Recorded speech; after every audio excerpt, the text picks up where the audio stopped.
ಬರ್ತಾ ಇರುವಂತಹ ಅಪ್ಡೇಟ್, ಸೋಮವಾರಕ್ಕೆ ವಿಚಾರಣೆಯನ್ನ ಮುಂದೂಡಲಾಗಿದೆ. ಎಸ್ಪಿಪಿ ಪ್ರಸನ್ನ ಕುಮಾರ್ ಅವರು ಈಗಾಗಲೇ ವಾದ ಮಂಡನೆಯನ್ನ ಮಾಡ್ತಾ ಇದ್ರು. ಯಾವ ಕಾರಣಕ್ಕಾಗಿ ಇವರಿಗೆ ರೆಗ್ಯುಲರ್ ಬೇಲನ್ನ ಕೊಡಬಾರದು ಅನ್ನುವಂತಹ ಎಲ್ಲಾ ಕಾರಣಗಳನ್ನು ಪ್ರಸ್ತಾಪ ಮಾಡ್ತಾ ಇದ್ರು. ಈಗ ಸದ್ಯಕ್ಕೆ ಇನ್ನು ಹಿಟ್ ಆಗ್ತಾ ಇತ್ತು ವಾದ ಅನ್ನುವ ಸಂದರ್ಭದಲ್ಲಿಯೇ ಈಗ ಸೋಮವಾರಕ್ಕೆ ವಿಚಾರಣೆಯನ್ನ ಮುಂದೂಡಲಾಗಿದೆ. ಈಗ ಬರ್ತಾ ಇರುವಂತಹ ಅಪ್ಡೇಟ್ ಇದು. ಈಗಾಗಲೇ ಈ ಒಂದು ಕೇಸ್ನ ವಿಚಾರಕ್ಕೆ ಸಂಬಂಧಪಟ್ಟಂತೆ ಏನೇನಾಗಿತ್ತು ಅನ್ನೋದರ ಸಂಪೂರ್ಣ ವಿಚಾರವನ್ನು ರೀಕಾಲ್ ಮಾಡಿಕೊಳ್ಳುವಂತಹ ಕೆಲಸ ಈಗ ಎಸ್ಪಿಪಿ ಪ್ರಸನ್ನ ಕುಮಾರ್ ಅವರಿಂದ ಆಗ್ತಾ ಇತ್ತು.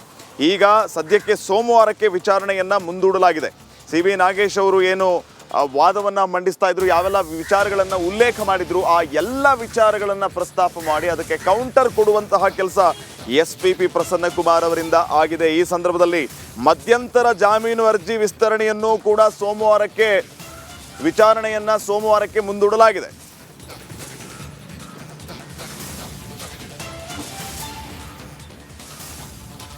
ಮುಖ್ಯವಾಗಿ ರೆಗ್ಯುಲರ್ ಬೇಲ್ ಪಾಸ್ ಆಗಿತ್ತು. ಈಗ ಎಸ್ಪಿಪಿ ಪ್ರಸನ್ನ ಕುಮಾರ್ ಅವರು ವಾದ ಆರಂಭ ಮಾಡಿದ್ರು.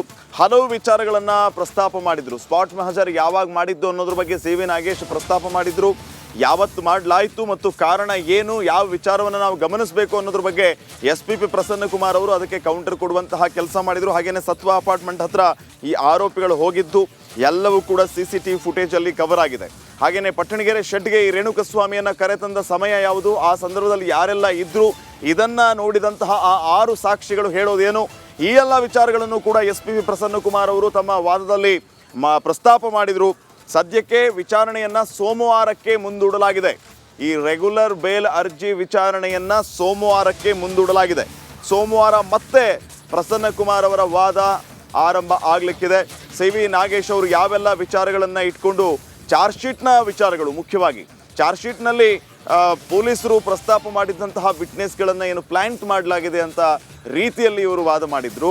ಅದಕ್ಕೆ ಪ್ರತಿವಾದ ಅನ್ನುವಂಥ ಎಸ್ಪಿಪಿ ಪ್ರಸನ್ನ ಕುಮಾರ್ ಅವರು ಪ್ರತಿಯೊಂದು ವಿಚಾರಗಳನ್ನು ಉಲ್ಲೇಖ ಮಾಡಿ ಈಗ ಪ್ರಸ್ತಾಪ ಮಾಡ್ತಾ ಇದ್ದಾರೆ.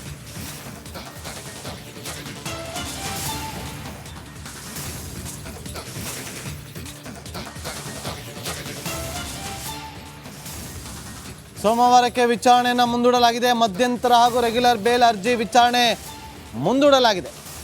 ಇವತ್ತು ಶುಕ್ರವಾರ, ಶನಿವಾರ, ಭಾನುವಾರ, ಸೋಮವಾರ. ಆದರೆ ಮಂಗಳವಾರ ಮಧ್ಯಂತರ ಜಾಮೀನಿನ ಅವಧಿ ಮುಕ್ತಾಯ ಆಗುತ್ತೆ. ಮಧ್ಯಂತರ ಜಾಮೀನಿನ ಅವಧಿ ಮಂಗಳವಾರಕ್ಕೆ ಮುಕ್ತಾಯ ಆಗುತ್ತೆ. ಬುಧವಾರ ಒಂದು ವೇಳೆ ಮಧ್ಯಂತರ ಜಾಮೀನು ಎಕ್ಸ್ಟೆಂಡ್ ಆಗಿಲ್ಲ ಅಂದರೆ ಬಳ್ಳಾರಿಗೆ ಹೋಗಲೇಬೇಕು ದರ್ಶನ್. ಅಷ್ಟರೊಳಗೆ ಏನೆಲ್ಲ ಆಗುತ್ತೋ, ಯಾವ ರೀತಿಯಾದಂಥ ಮೆಡಿಕಲ್ ರಿಪೋರ್ಟ್ ಸಬ್ಮಿಟ್ ಆಗುತ್ತೋ ಬಹಳ ಕುತೂಹಲ ಕೇಳಿಸ್ತಾ ಇದೆ. ಸೋಮವಾರದವರೆಗೂ ಕೂಡ ಟೆನ್ಷನ್ ಮುಂದುವರಿಯುತ್ತೆ. ಪವಿತ್ರ ಗೌಡ, ದರ್ಶನ್ ಅಂಡ್ ಟೀಮ್ಗೆ ಢವ ಶುರುವಾಗುತ್ತೆ. ಇವತ್ತು ಪ್ರಬಲವಾಗಿ ವಾದವನ್ನು ಮಂಡಿಸಿದ್ದಾರೆ ಪ್ರಸನ್ನ ಕುಮಾರ್ ಅವರು. ಅಷ್ಟು ಸುಲಭದ ವಿಚಾರವಾಗಿ ಅದನ್ನು ಕೂಡ ಬಿಟ್ಟು ಕೊಟ್ಟಿಲ್ಲ. ರೆಗ್ಯುಲರ್ ಬೇಲ್ ಯಾಕೆ ಕೊಡಬಾರ್ದು ಅನ್ನೋ ಕಾರಣಕ್ಕೋಸ್ಕರ ಆಕ್ಷೇಪಣೀಯ ವಾದವನ್ನ ಮಂಡಿಸಿದ್ದು ಎಸ್ಪಿಪಿ ಪ್ರಸನ್ನ ಕುಮಾರ್ ಅವರು. ಕೇವಲ 10% ನಷ್ಟೇ ಅವರು ಇವತ್ತು ಪ್ರತಿವಾದವನ್ನ ಮಂಡಿಸಿದ್ದಾರೆ. ಇನ್ನೂ ಇದೆ ಅವರ ಬತ್ತಳಿಕೆಯಲ್ಲಿ ಅಸ್ತ್ರಗಳು. ಸೋಮವಾರ ಅದನ್ನು ಕೂಡ ಕೋರ್ಟ್ನಲ್ಲಿ ಪ್ರಸ್ತಾಪ ಮಾಡ್ತಾರೆ. ಆ ಎಲ್ಲ ಕಾರಣಗಳನ್ನು ಇಟ್ಟು ಮತ್ತೊಮ್ಮೆ ವಿಚಾರಣೆಯನ್ನ ಅವತ್ತು ಮುಂದುವರಿಸ್ತಾರೆ, ವಾದವನ್ನು ಕೂಡ ಮುಂದುವರಿಸ್ತಾರೆ. ಆ ಬಳಿಕ ನಿರ್ಧಾರ ಆಗುತ್ತೆ. ಸೋಮವಾರವೇ ನಿರ್ಧಾರ ಆಗುತ್ತಾ ಗೊತ್ತಿಲ್ಲ. ಸದ್ಯಕ್ಕಂತೂ ಮಧ್ಯಂತರ ಜಾಮೀನು ಅರ್ಜಿ ಒಂದು, ಮತ್ತೊಂದು ಕಡೆ ರೆಗ್ಯುಲರ್ ಬೇಲ್, ಎರಡೂ ಕೂಡ ಸೋಮವಾರವೇ ವಿಚಾರಣೆ ನಡೆಯುತ್ತೆ. ಮಧ್ಯಂತರ ಜಾಮೀನು ಅರ್ಜಿಯ ವಿಚಾರಣೆಯಾಗಿ ಇವರು ಈಗ ವಕೀಲರು ಅದನ್ನು ಮುಂದುವರಿಸಿ ಅಂತೇಳಿ ಅರ್ಜಿ ಹಾಕಿಕೊಳ್ಳುವಂಥ ಸಾಧ್ಯತೆ ಕೂಡ ದಟ್ಟವಾಗಿ ಕಂಡು ಬರ್ತಾ ಇದೆ.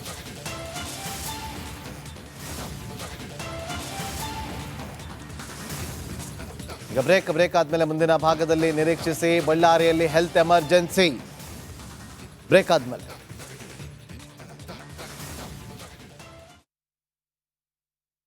ಈಗ ಬರ್ತಾ ಇರುವಂತಹ ಅಪ್ಡೇಟ್, ಸೋಮವಾರಕ್ಕೆ ವಿಚಾರಣೆಯನ್ನ ಮುಂದೂಡಲಾಗಿದೆ. ಎಸ್ಪಿಪಿ ಪ್ರಸನ್ನ ಕುಮಾರ್ ಅವರು ಈಗಾಗಲೇ ವಾದ ಮಂಡನೆಯನ್ನ ಮಾಡ್ತಾ ಇದ್ರು. ಯಾವ ಕಾರಣಕ್ಕಾಗಿ ಇವರಿಗೆ ರೆಗ್ಯುಲರ್ ಬೇಲನ್ನ ಕೊಡಬಾರದು ಅನ್ನುವಂತಹ ಎಲ್ಲಾ ಕಾರಣಗಳನ್ನು ಪ್ರಸ್ತಾಪ ಮಾಡ್ತಾ ಇದ್ರು. ಈಗ ಸದ್ಯಕ್ಕೆ ಇನ್ನು ಹಿಟ್ ಆಗ್ತಾ ಇತ್ತು ವಾದ ಅನ್ನುವ ಸಂದರ್ಭದಲ್ಲಿಯೇ ಈಗ ಸೋಮವಾರಕ್ಕೆ ವಿಚಾರಣೆಯನ್ನ ಮುಂದೂಡಲಾಗಿದೆ. ಈಗ ಬರ್ತಾ ಇರುವಂತಹ ಅಪ್ಡೇಟ್ ಇದು. ಈಗಾಗಲೇ ಈ ಒಂದು ಕೇಸ್ನ ವಿಚಾರಕ್ಕೆ ಸಂಬಂಧಪಟ್ಟಂತೆ ಏನೇನಾಗಿತ್ತು ಅನ್ನೋದರ ಸಂಪೂರ್ಣ ವಿಚಾರವನ್ನು ರೀಕಾಲ್ ಮಾಡಿಕೊಳ್ಳುವಂತಹ ಕೆಲಸ ಈಗ SP ಪ್ರಸನ್ನ ಕುಮಾರ್ ಅವರಿಂದ ಆಗ್ತಾ ಇತ್ತು.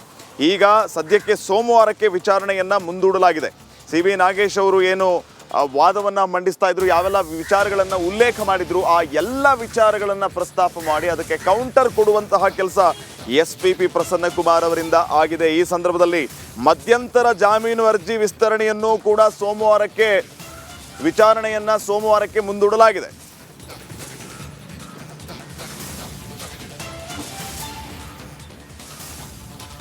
ಮುಖ್ಯವಾಗಿ ರೆಗ್ಯುಲರ್ ಬೇಲ್ ಪಾಸ್ ಆಗಿತ್ತು. ಈಗ SP ಪ್ರಸನ್ನ ಕುಮಾರ್ ಅವರು ವಾದ ಆರಂಭ ಮಾಡಿದ್ರು, ಹಲವು ವಿಚಾರಗಳನ್ನು ಪ್ರಸ್ತಾಪ ಮಾಡಿದ್ರು. ಸ್ಪಾಟ್ ಮಹಜರ್ ಯಾವಾಗ ಮಾಡಿದ್ದು ಅನ್ನೋದ್ರ ಬಗ್ಗೆ CB ನಾಗೇಶ್ ಪ್ರಸ್ತಾಪ ಮಾಡಿದ್ರು, ಯಾವತ್ತು ಮಾಡಲಾಯಿತು ಮತ್ತು ಕಾರಣ ಏನು, ಯಾವ ವಿಚಾರವನ್ನು ನಾವು ಗಮನಿಸಬೇಕು ಅನ್ನೋದ್ರ ಬಗ್ಗೆ SP ಪ್ರಸನ್ನ ಕುಮಾರ್ ಅವರು ಅದಕ್ಕೆ ಕೌಂಟರ್ ಕೊಡುವಂತಹ ಕೆಲಸ ಮಾಡಿದರು. ಹಾಗೆಯೇ ಸತ್ವ ಅಪಾರ್ಟ್ಮೆಂಟ್ ಹತ್ರ ಈ ಆರೋಪಿಗಳು ಹೋಗಿದ್ದು ಎಲ್ಲವೂ ಕೂಡ CCTV ಫುಟೇಜಲ್ಲಿ ಕವರ್ ಆಗಿದೆ. ಹಾಗೆಯೇ ಪಟ್ಟಣಗೆರೆ ಶೆಡ್ಗೆ ಈ ರೇಣುಕಸ್ವಾಮಿಯನ್ನು ಕರೆತಂದ ಸಮಯ ಯಾವುದು, ಆ ಸಂದರ್ಭದಲ್ಲಿ ಯಾರೆಲ್ಲ ಇದ್ದರು, ಇದನ್ನು ನೋಡಿದಂತಹ ಆ 6 ಸಾಕ್ಷಿಗಳು ಹೇಳೋದೇನು, ಈ ಎಲ್ಲ ವಿಚಾರಗಳನ್ನು ಕೂಡ SP ಪ್ರಸನ್ನ ಕುಮಾರ್ ಅವರು ತಮ್ಮ ವಾದದಲ್ಲಿ ಪ್ರಸ್ತಾಪ ಮಾಡಿದರು.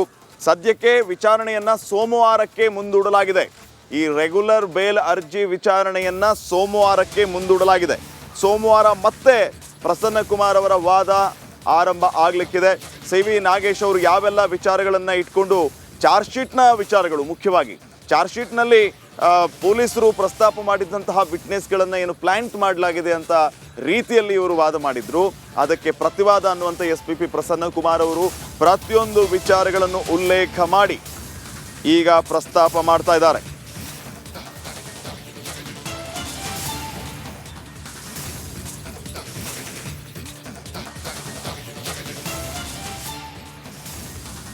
ಸೋಮವಾರಕ್ಕೆ ವಿಚಾರಣೆಯನ್ನು ಮುಂದೂಡಲಾಗಿದೆ. ಮಧ್ಯಂತರ ಹಾಗೂ ರೆಗ್ಯುಲರ್ ಬೇಲ್ ಅರ್ಜಿ ವಿಚಾರಣೆ ಮುಂದೂಡಲಾಗಿದೆ. ಇವತ್ತು ಶುಕ್ರವಾರ, ಶನಿವಾರ, ಭಾನುವಾರ, ಸೋಮವಾರ. ಆದರೆ ಮಂಗಳವಾರ ಮಧ್ಯಂತರ ಜಾಮೀನಿನ ಅವಧಿ ಮುಕ್ತಾಯ ಆಗುತ್ತೆ. ಮಧ್ಯಂತರ ಜಾಮೀನಿನ ಅವಧಿ ಮಂಗಳವಾರಕ್ಕೆ ಮುಕ್ತಾಯ ಆಗುತ್ತೆ. ಬುಧವಾರ ಒಂದು ವೇಳೆ ಮಧ್ಯಂತರ ಜಾಮೀನು ಎಕ್ಸ್ಟೆಂಡ್ ಆಗಿಲ್ಲ ಅಂದರೆ ಬಳ್ಳಾರಿಗೆ ಹೋಗಲೇಬೇಕು ದರ್ಶನ್. ಅಷ್ಟರೊಳಗೆ ಏನೆಲ್ಲ ಆಗುತ್ತೋ, ಯಾವ ರೀತಿಯಾದಂಥ ಮೆಡಿಕಲ್ ರಿಪೋರ್ಟ್ ಸಬ್ಮಿಟ್ ಆಗುತ್ತೋ ಬಹಳ ಕುತೂಹಲ ಕೇಳಿಸ್ತಾ ಇದೆ. ಸೋಮವಾರದವರೆಗೂ ಕೂಡ ಟೆನ್ಷನ್ ಮುಂದುವರಿಯುತ್ತೆ. ಪವಿತ್ರ ಗೌಡ, ದರ್ಶನ್ ಅಂಡ್ ಟೀಮ್ಗೆ ಢವ ಶುರುವಾಗುತ್ತೆ. ಇವತ್ತು ಪ್ರಬಲವಾಗಿ ವಾದವನ್ನು ಮಂಡಿಸಿದ್ದಾರೆ ಪ್ರಸನ್ನ ಕುಮಾರ್ ಅವರು.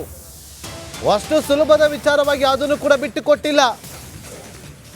ರೆಗ್ಯುಲರ್ ಬೇಲ್ ಯಾಕೆ ಕೊಡಬಾರ್ದು ಅನ್ನೋ ಕಾರಣಕ್ಕೋಸ್ಕರ ಆಕ್ಷೇಪಣೀಯ ವಾದವನ್ನು ಮಂಡಿಸಿದ್ದು SP ಪ್ರಸನ್ನ ಕುಮಾರ್ ಅವರು.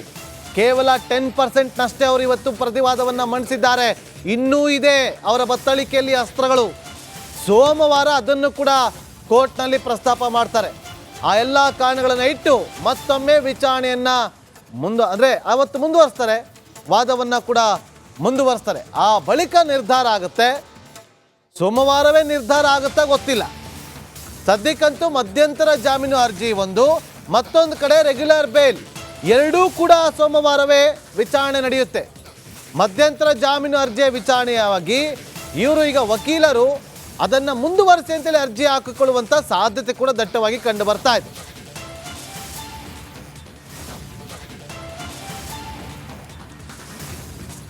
ಈಗ ಬ್ರೇಕ್ ಆದಮೇಲೆ ಮುಂದಿನ ಭಾಗದಲ್ಲಿ ನಿರೀಕ್ಷಿಸಿ. ಬಳ್ಳಾರಿಯಲ್ಲಿ ಹೆಲ್ತ್ ಎಮರ್ಜೆನ್ಸಿ. ಬ್ರೇಕ್ ಆದಮೇಲೆ